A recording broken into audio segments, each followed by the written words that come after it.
Deus. Boa noite, irmãos. Boa noite, irmãos. A paz esteja com todos, amém? Glória a Deus. Querido, quero te convidar a abrir a tua Bíblia no capítulo de João, no livro de João, no capítulo 11. João, capítulo 11, versículo 4. Obrigado, irmã.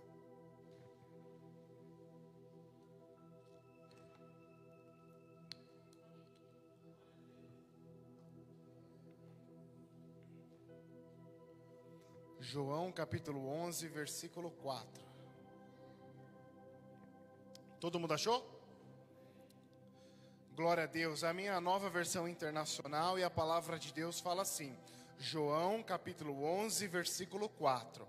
Ao ouvir isso, Jesus disse: essa doença não acabará em morte, é para a glória de Deus, para que o Filho de Deus seja glorificado por meio dela.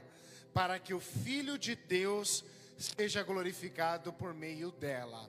Amém. Fecha aí os seus olhos. Santo Deus poderoso Pai, eu apresento a minha vida nessa noite, eu apresento a tua igreja nessa noite. Pai, eu tenho certeza que o seu Espírito Santo já está presente neste lugar, já está presente em nossas vidas. E eu quero te pedir, meu Pai, fala conosco, nós queremos ouvir a tua voz. Espírito Santo de Deus, nós queremos ouvir as suas orientações, queremos ouvir a tua verdade, queremos ouvir só a verdade nessa noite. Em nome de Jesus, fala com cada um de nós, Pai. É o que eu te peço e te agradeço, amém. Pode sentar, pode aplaudir ao Senhor.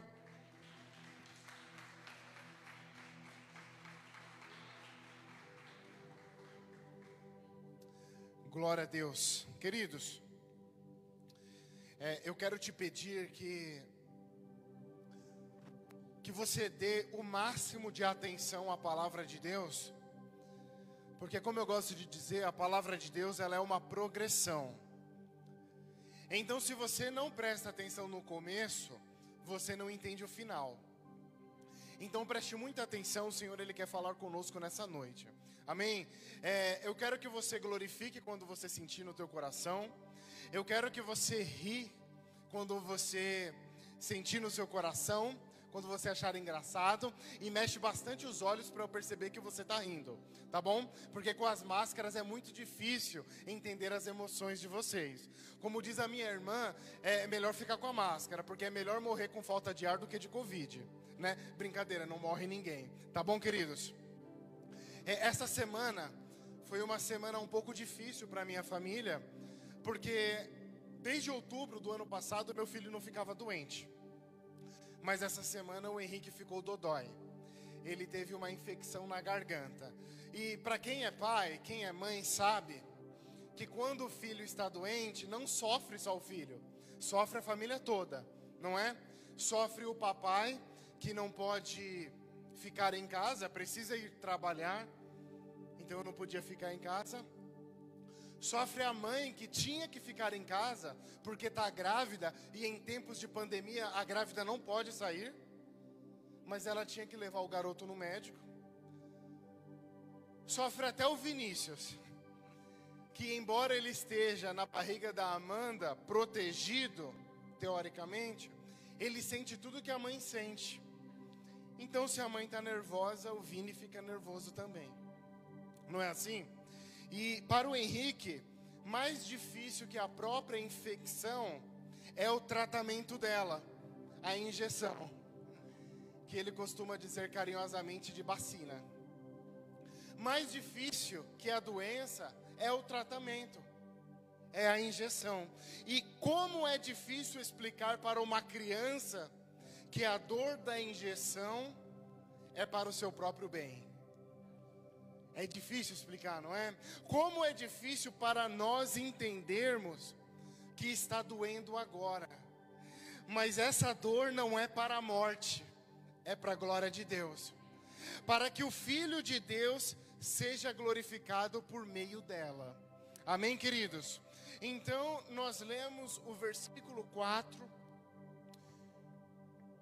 do capítulo 11 de João, e este é um capítulo bastante longo. Ele conta a história, uma das histórias mais conhecidas da Bíblia, que é a história de Lázaro e das suas irmãs. Então, quem é, Fabiano, esse tal Lázaro? A Bíblia nos dá alguns detalhes ao seu respeito. Sabemos o seu nome, ele se chama Lázaro. E este Lázaro não é o mesmo da história do rico e o Lázaro.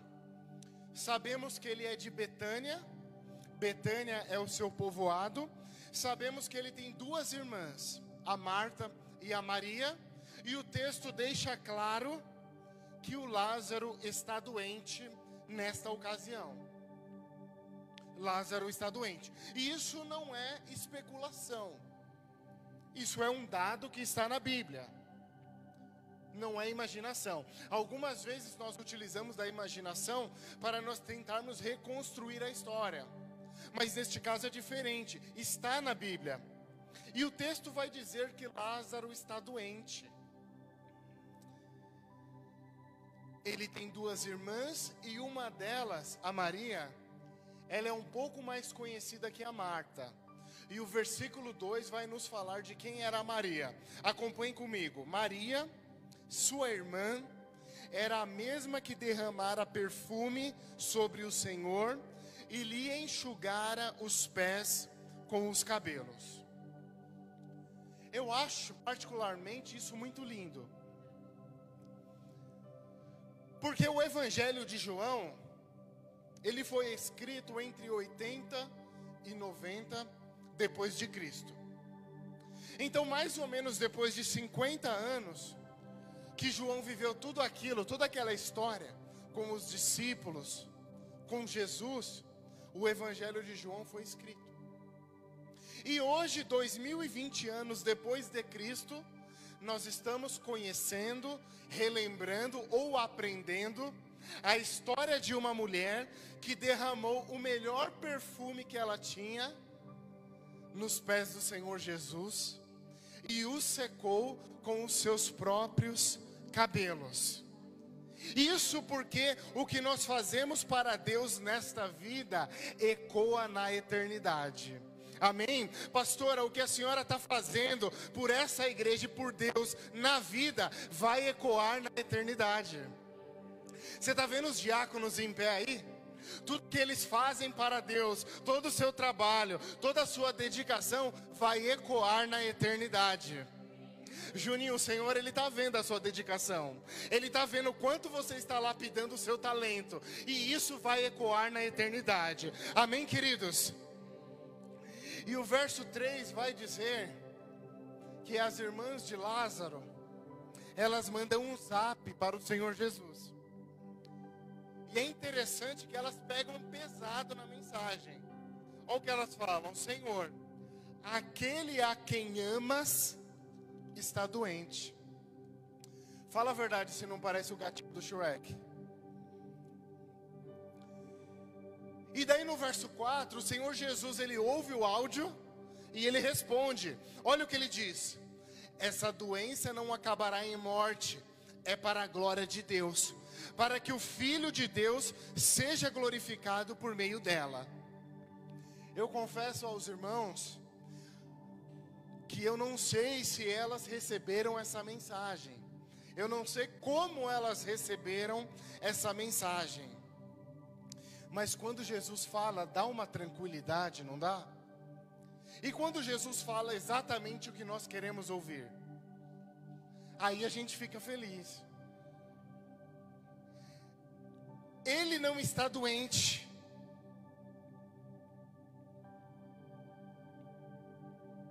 Esta doença não é para a morte, é para a vida. Como eu queria ter ouvido isso de Jesus quando meu pai estava doente. Como essa igreja gostaria de ouvir isso de Jesus quando o pastor Laurindo estava doente. Eu fico pensando na minha esposa e na minha cunhada, o quanto elas não gostariam de ter ouvido isso quando a irmã Penha estava doente. Só que nesse momento o Senhor Jesus, ele toma uma atitude que é de se pensar. O versículo 5 diz assim: Jesus amava a Marta, a irmã dela e Lázaro. Então até aqui tudo bem. As irmãs já tinham dito que Jesus amava Lázaro, e agora o apóstolo João, ele confirma no seu livro. Ele amava aquela família. O Senhor Jesus amava aquela família. Mas o que me intriga é no versículo 6. O versículo 6 fala assim, ó: no entanto, quando ouviu falar que Lázaro estava doente, ficou mais 2 dias aonde estava.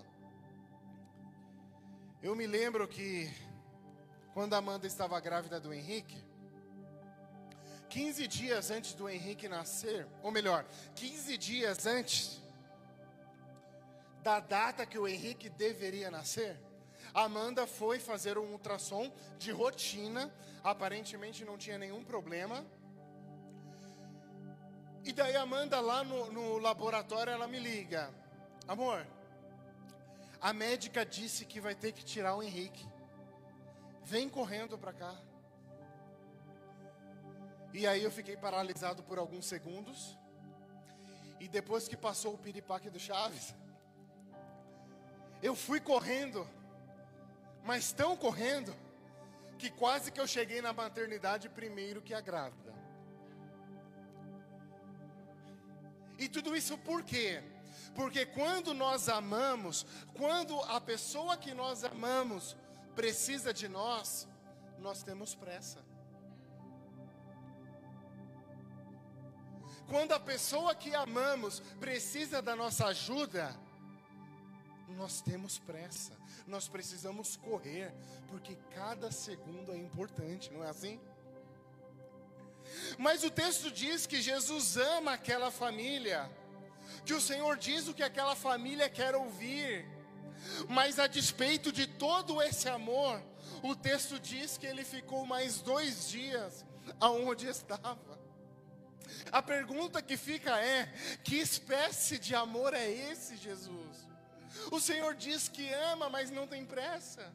O Senhor diz que ama, mas não chegou.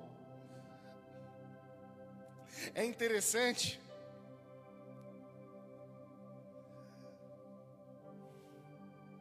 Se nós analisarmos bem a situação,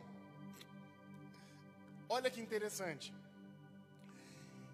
Quando Jesus diz que vai fazer o que nós queremos que Ele faça, como por exemplo, essa doença não acabará em morte, é para a glória de Deus, o sentimento que nós temos é de felicidade. Ele é bom, Ele vai fazer o que eu quero. Quando o pregador vem e fala de casamento e tem um monte de irmã solteira, é glória a Deus para todo lado. Ele vai fazer o que eu quero. Quando o irmão está querendo comprar um carro e o Senhor confirma, glória a Deus, Deus é bom, Ele faz, Ele está fazendo o que eu tanto pedi. No entanto, quando Ele diz que nos ama, mas não faz do jeito que nós queremos, como por exemplo, Ele ficou mais 2 dias onde estava, aí eu não consigo sentir esse amor. Aí Ele não ama, aí o meu Deus não é tão bom assim. A nossa cabeça de ser humano é desse jeito. Então veja bem, você percebe como as situações da nossa vida, situações que nós não entendemos, elas nos definem quem é Deus? Situações definem qual é o caráter do nosso Deus. Então qual que é a primeira lição que eu extraio desse texto? Que Deus é bom independente da situação. Davi, ele diz no Salmo 23, versículo 6: sei que a bondade e a fidelidade me acompanharão todos os dias da minha vida. Fabiano, mas quando eu não entendo o plano de Deus, o que eu faço? Lembre-se do caráter do seu Deus. Ele é bom, sempre bom, perfeitamente bom. Guarda isso no seu coração. O versículo 7, ele vai dizer o seguinte: depois disse aos seus discípulos: vamos voltar para a Judeia. Estes disseram: mestre, há poucos judeus tentaram apedrejar-te, e assim mesmo vais voltar para lá? E daí o Senhor Jesus, ele responde de forma surpreendente. Versículo 9: o dia não tem 12 horas? Quem anda de dia não tropeça, pois vê a luz deste mundo. Quando anda de noite tropeça, pois nele não há luz. O que será que o Senhor Jesus queria dizer com isso?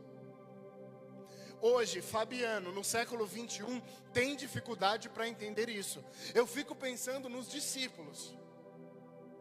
Como que era para eles ouvir o Senhor dizendo isso? Então, para isso, nós precisamos analisar, palavra por palavra, que o Senhor Jesus diz. Então, ele fala assim, ó: o dia não tem 12 horas? Quem anda de dia não tropeça, pois vê a luz deste mundo. Quando anda de noite tropeça, pois nele não há luz. Aquele povo, assim como o nosso povo, tropeça nas trevas. Tropeça quando não há luz. E é por isso que nós seguimos Jesus. Olha o que ele diz em João 8, versículo 12: eu sou a luz do mundo. Quem me segue nunca andará em trevas, mas terá a luz da vida. Você enxerga no escuro? Não, nem eu. É por isso que nós seguimos Jesus, porque Ele é a luz do mundo. Amém, queridos? E aí o verso 11 diz o seguinte: nosso amigo Lázaro adormeceu, mas vou até lá para acordá-lo. Os discípulos entenderam assim: bom, se ele dorme, aí é fácil, né? É só acordar que ele melhora. Mas aí o Senhor Jesus, no verso 14, ele é enfático. Ele esclarece. Ele diz assim, ó: Lázaro morreu. Lázaro morreu. E finalmente no verso 15 nós chegamos no objetivo do Senhor Jesus. E para o bem de vocês, estou contente por não ter estado lá, para que vocês creiam. Inicialmente parece uma conversa de louco. Você não entende muito, né? Primeiro Jesus fala que quer voltar para Betânia. Em outro momento Jesus quase foi apedrejado em Betânia, lá na Judeia, mas ele quer voltar para lá, daí já não dá para entender. Depois ele vem com uma história que ele precisa voltar, porque aquele povo está nas trevas, e ele é a luz. Depois Jesus fala que Lázaro dorme, só que os discípulos não entendem. Então Jesus fala: não, vocês não entenderam, ele morreu. E aí o último versículo ele fala assim: e para o bem de vocês estou contente. Pera, como assim? Lázaro morreu e o Senhor está contente? É confuso, não é? É contraditório, é paradoxal, não é? Mas eu não preciso saber de tudo. Eu preciso apenas saber o caráter do meu Deus. No final do verso 15 ele diz: para que vocês creiam. Esse é o objetivo, para que vocês creiam. Então, se na primeira lição eu aprendi que mesmo que eu não entenda, Deus é bom, na segunda lição eu entendo que mesmo que eu não entenda, eu preciso crer. Eu não estou entendendo o trabalhar de Deus, não tem problema, você precisa crer.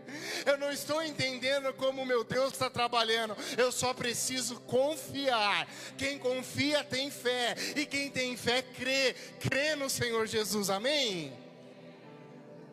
Glória a Deus, aleluia.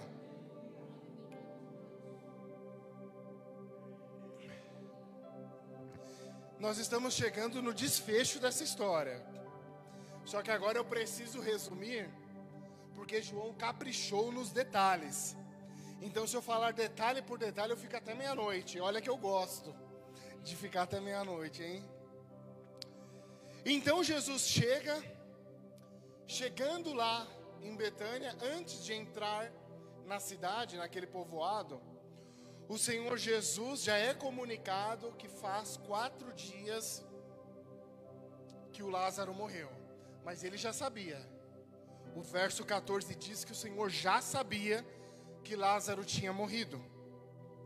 O texto diz que Marta e Maria estão em casa, com muitas pessoas, a casa está cheia, muitas pessoas consolando aquelas 2 garotas, meninas, mulheres, eu não sei qual era a idade delas. E por que eles estavam lá? Mas já tem 4 dias. Por que vocês ainda estão chorando? Porque o judeu, ele tinha um costume. Quando um ente querido morria, eles ficavam 7 dias de luto, sentados, lamentando aquela perda. E como a Bíblia não dá mais detalhes sobre a família de Lázaro, não se sabe se Maria ou Marta eram casadas, não se sabe se Lázaro tinha mulher, não se sabe se os pais deles eram vivos. Nos parece que elas eram completamente dependentes da figura masculina que era o Lázaro. Então, o que seriam daquelas mulheres naquela época, sozinhas, sem aquela figura masculina que era o seu irmão Lázaro? E daí a Bíblia nos diz que a Marta, ela fica sabendo que Jesus ele está chegando e ela vai ao encontro dele, ou seja, ela para de se lamentar e levanta. Você entendeu? Ela para de se lamentar e ela levanta. Ela deixa o luto para lá, ela para de se lamentar e levanta. E aí no verso 21 nós temos uma clássica. Se você é crente e você nunca ouviu isso, você precisa vir mais à igreja. Disse Marta a Jesus: Senhor, se estivesses aqui o meu irmão não teria morrido. E aí no verso 23 o Senhor Jesus é seco, ele é enfático. Ele diz: o seu irmão vai ressuscitar. Só que no verso 24 ela rebate: eu sei que ele vai ressuscitar na ressurreição, no último dia. Se eu estivesse lá eu ia falar: errou. Errou, Marta, errou feio, errou rude. Não é assim? Mais uma vez ela entendeu errado.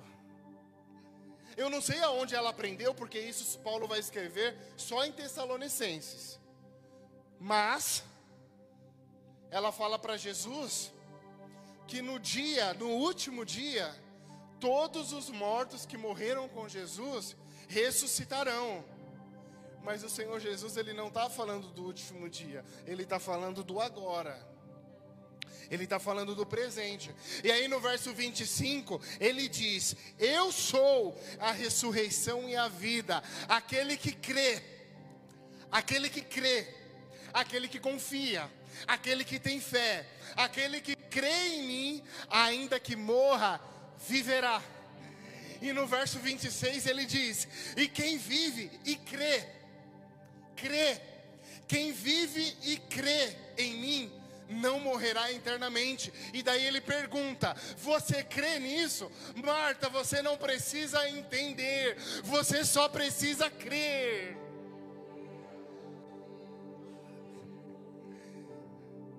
Essa história ela se repete também com a Maria. A Marta chega no meio daquela multidão, ela se aproxima de Maria e fala no ouvido dela que o mestre está chegando. A Maria quebra o luto, se levanta e vai correndo atrás de Jesus.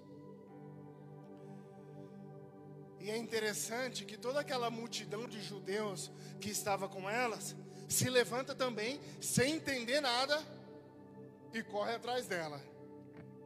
E quando eu falo que a história se repete, é porque ela se repete mesmo. O verso 32 vai dizer: chegando ao lugar onde Jesus estava e vendo, Maria prostrou-se aos seus pés e disse: Senhor, se estivesses aqui, o meu irmão não teria morrido. É igualzinho. O texto vai dizer que o Senhor Jesus, ele perturba-se, ele se entristece com aquela situação. A Bíblia vai dizer, inclusive, que o Senhor Jesus chorou diante daquele sofrimento todo. Algumas pessoas vão dizer: uau, como ele o ama, como Jesus amava esse Lázaro. Só que vão ter outros que vão alfinetar Jesus, vão falar assim: mas se ele amava tanto, o que custava ele curar ele? Ele fez o cego enxergar, ele fez o paralítico andar, o surdo ouvir. O que custava curar esse homem? Mas existem duas frases que o Senhor Jesus pronuncia e elas me chamam muito a atenção. A primeira é uma pergunta, está no verso 34, quando ele pergunta: onde o colocaram? Falando de Lázaro, Jesus está perguntando: onde o colocaram? Me chama a atenção, porque quando nós perdemos algo, nós preferimos não mexer mais nisso. Senhor, já está enterrado, eu não quero mais mexer com isso. Aquela ferida nem cicatrizou ainda, Jesus. Não mexe nisso não. Mas o Senhor pergunta: onde está enterrado? Onde você colocou? A cicatriz, ela só vai ser efetiva depois que curar a ferida. E daí a segunda é uma ordem. O Senhor, ele dá uma ordem. Não contente em perguntar onde está enterrado, Jesus ainda diz: tirem a pedra. Desenterrem, abra a ferida. A Marta até se opõe. Ela fala: mas Senhor, já cheira mal, já faz 4 dias. E sabe por que ela frisa os 4 dias? Porque naquela época não tinha tecnologia para identificar se a pessoa já tinha morrido ou ela estava em coma. Então, quando a pessoa morria, um judeu voltava lá no primeiro dia para saber se a pessoa acordou. Ele voltava lá no segundo dia para saber se a pessoa acordou. Ele voltava lá no terceiro dia, e se no terceiro dia a pessoa não acordou, eles perdiam as esperanças. Eles assinavam um atestado de óbito, ele morreu mesmo. E aí a Marta, sem qualquer perspectiva, sem qualquer expectativa de sucesso, sem esperança alguma, ela diz: Senhor, já se passaram 4 dias, ele morreu, não há mais nada que se possa fazer. Em outras palavras, ela está dizendo: Senhor, eu não quero mexer com isso agora, porque ainda dói. Eu não quero mexer com isso agora, porque a ferida ainda não cicatrizou. Mas olha o que Jesus diz para Marta, para os judeus e para a igreja do Evangelho Quadrangular, no versículo 40. Ele diz assim: eu não falei que se você cresce você veria a glória de Deus? Se você crer, você vai ver a glória de Deus, meu querido.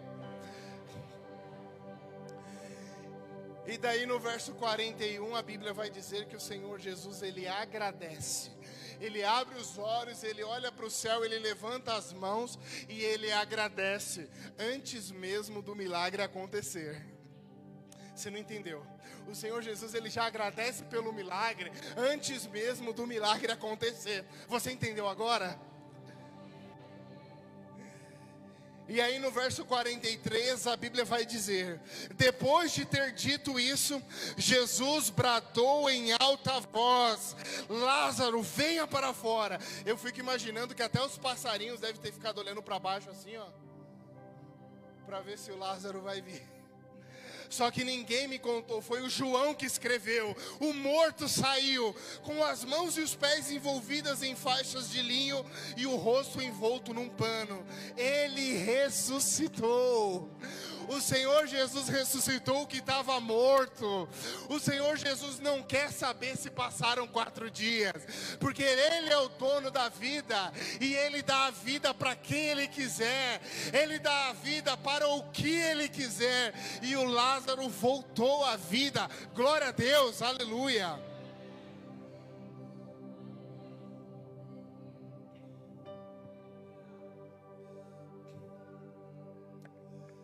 Daí você me pergunta, mas Fabiano, o que aconteceu com a multidão que estava lá? Porque a multidão acompanhou. O verso 45 vai dizer: muitos dos judeus que tinham vindo visitar Maria, vendo o que Jesus fizeram, creram nele. Creram nele. Então veja bem, eu quero que você guarde isso no seu coração. Tudo que o Senhor faz para nós, Ele não faz para mim, Ele faz para nós. É no coletivo, é no plural. A bênção da sua vida é uma bênção para nós. O Senhor, Ele nos ensinou a orar, não foi? E Ele diz, o Pai nosso. Ele poderia falar, o Pai é meu, porque eu sou primogênito, não é? Eu nem morri ainda, então Ele não é seu Pai. Mas Ele diz, Pai nosso, que estás no céu, santificado seja o teu nome, venha a nós, o vosso reino. E seja feita a tua vontade, assim na terra como no céu. O pão nosso de cada dia nos dai hoje. Perdoai as nossas ofensas. Você percebe que as ofensas são nossas, assim como nós perdoamos a quem nos tem ofendido. E não nos deixei cair em tentação, mas livra-nos do mal, pois teu é o reino, o poder e a glória para todo sempre. O Senhor Jesus, Ele veio nos ensinar que a primeira pessoa do singular, ela não existe. Não existe o eu, existe o nós. Eu não penso em você, eu penso em vocês. O Senhor, Ele veio nos ensinar a pluralidade da humanidade. Ele veio nos ensinar que nós precisamos aprender a ser nós. Eu quero concluir a minha mensagem da seguinte forma: que mesmo que você não entenda, Deus é bom. Que mesmo que eu não entenda, eu preciso crer. E que mesmo que você e eu não entendamos, Ele vai nos usar para que todos os que estão aqui dentro, todos os que estão lá fora, possam crer. Você entendeu? Então eu quero que você fique de pé e levante aí, aplaudindo ao Senhor em nome de Jesus.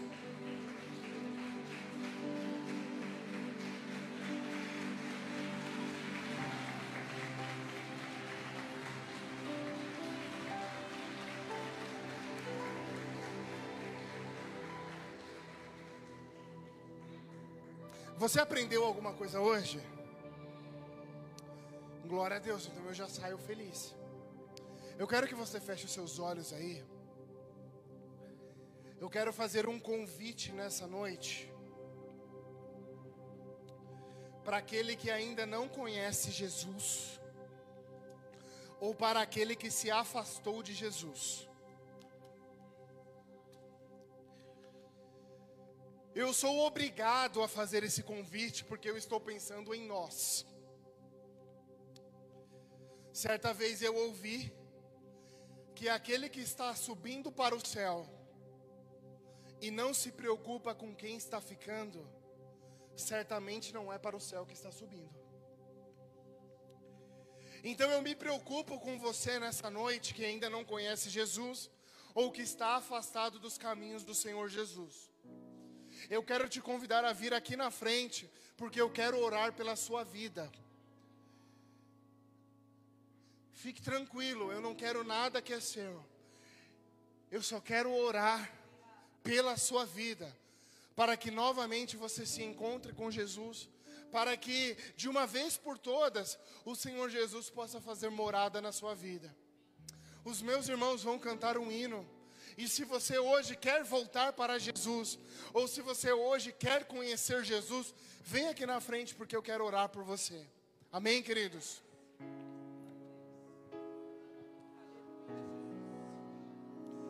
Glória a Deus.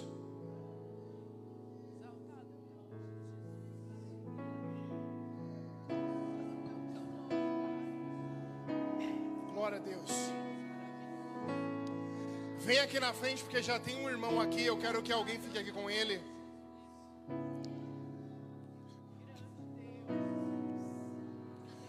Glória a Deus. Se você quer voltar para Jesus, vem aqui na frente. Se você quer conhecer Jesus, vem aqui na frente.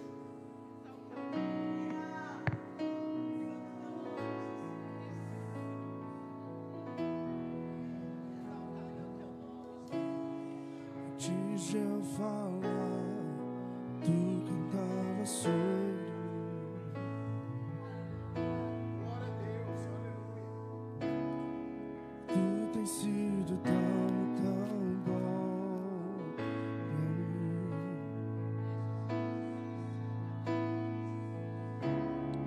Antes de eu respirar, sopraste tua vida em mim.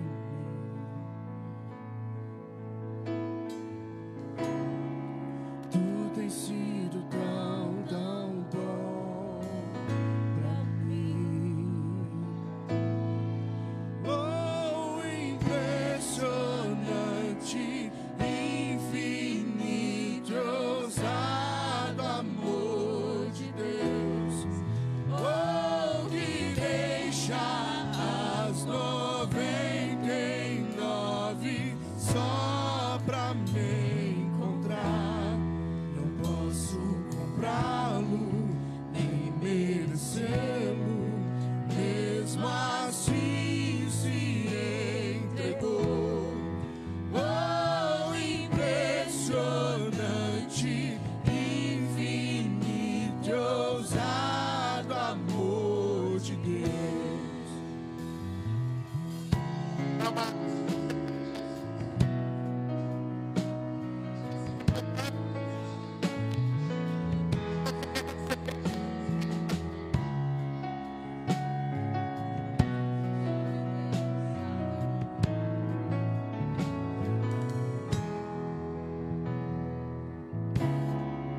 Inimigo eu fui, mas teu amor lutou por mim. Tu tens sido tão bom pra mim. Não tinha valor, mas tudo pagou por mim. Tu tens sido tão bom pra mim. Oh, impressionante, infinito, ousado amor de Deus. Oh, que deixa as 99 só pra me encontrar. Não posso comprá-lo, nem merecê-lo. Mesmo assim se entregou. Oh, impressionante, infinito, ousado amor de Deus.